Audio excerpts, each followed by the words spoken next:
When you first enter the realm of Shadow, you're likely to come across some new weapons that are very powerful. An easy standout are the Beast Claws, which are possibly the best fist weapon now in both the realm of Shadow and the lands between, with an overpowered Ash of War that can destroy some of the game's toughest bosses. This is a must-have weapon that will fit many builds. With lightweight and low requirements, plus the ability to change its affinity, the Beast Claws are absurdly good, and this is why we've put together the very best Beast Claw build to shred bosses in seconds.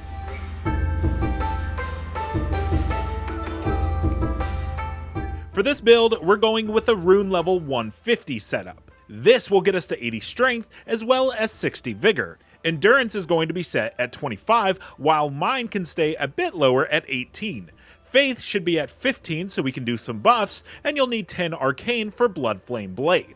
First off, let's pick up the Beast Claws. To get them, you'll need to head south from the Gravesite plain, as you'll need to fight Logur, an NPC that invades you. Once defeated, he'll drop his amazing weapons. For Talismans, the two that serve us at the core of this build are the Shard of Alexander and Millicent's Prosthesis. These are must-haves for this build and can be found via their respective quest lines. Suitably, the Shard of Alexander in Alexander's quest and Millicent's Prosthesis in Millicent's quest. For the other talismans, you can grab the Lord of Blood's Exaltation far below the capital in the Catacombs. For talisman number 4, we went with the Winged Sword Insignia, which is here on the map in Lernia of the Lakes at the cave below the first Site of Grace. The white mask can also boost your damage and must be obtained in Mohgwyn's palace before you defeat Mohg. It is usually the second invader out of the 3 that will drop the mask. For your tiers, the Faith tier can allow you to use buffs to make this build strong. It's here on the map in the Weeping Peninsula. The Thorny tier is found in the Consecrated Snowfield and is a drop by the tree avatar there. Buffs are simple yet highly effective in Elden Ring. Our aura buff is Golden Vow, which you can find outside Volcano Manor. Our body buff is Flame Grant Me Strength, which you can grab at Fort Gale in Caelid, around the back of the fort on the left hand side. Keep in mind you can only stack one body and one aura buff together, as anything else will override your original buffs. First off, let's show you how to buff. For this, we want to go with the longest duration buffs first, so drink your tear, which lasts around 3 minutes. After that, cast Golden Vow, which lasts close to 2 minutes and adds 15% damage and defense. Then use Bloodflame to coat the weapon to net you around 85 bleed buildup. Lastly, use Flame Grant Me Strength, which lasts 30 seconds and gives you 20% more fire and physical damage output.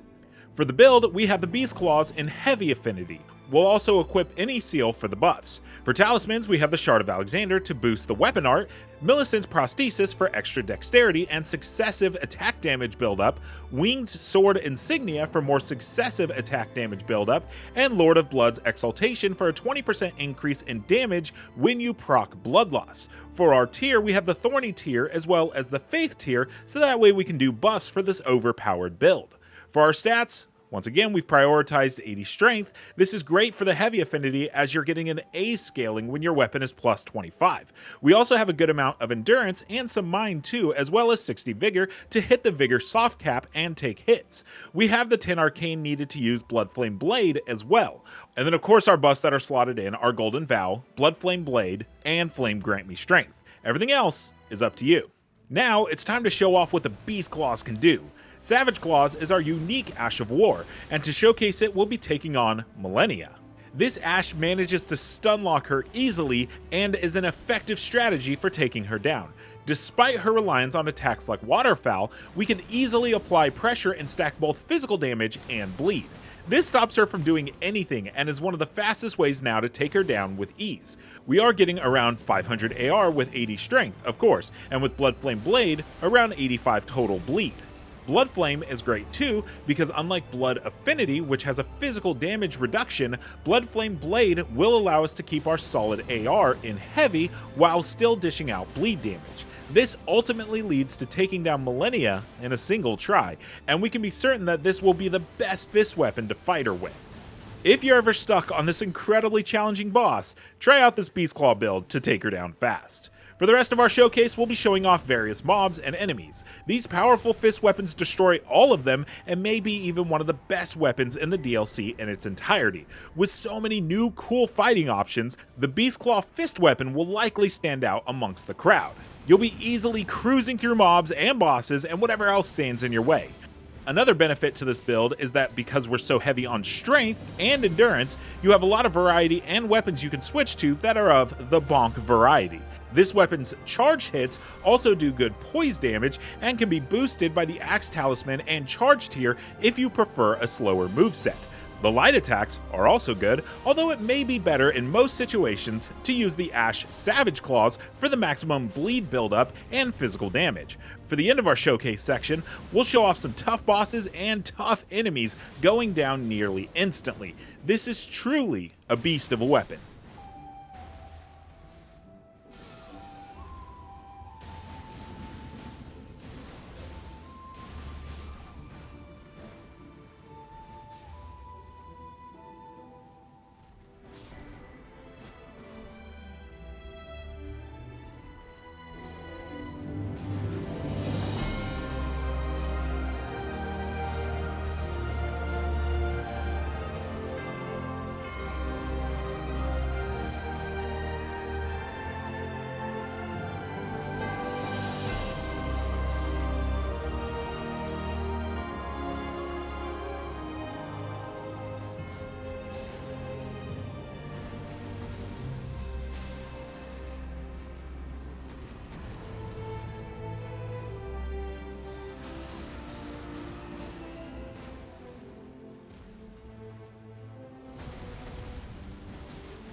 There is no doubt that Shadow of the Erdtree is a challenging DLC, but with an assortment of new weapons, you'll be going from Tarnished to Elden Lord in no time.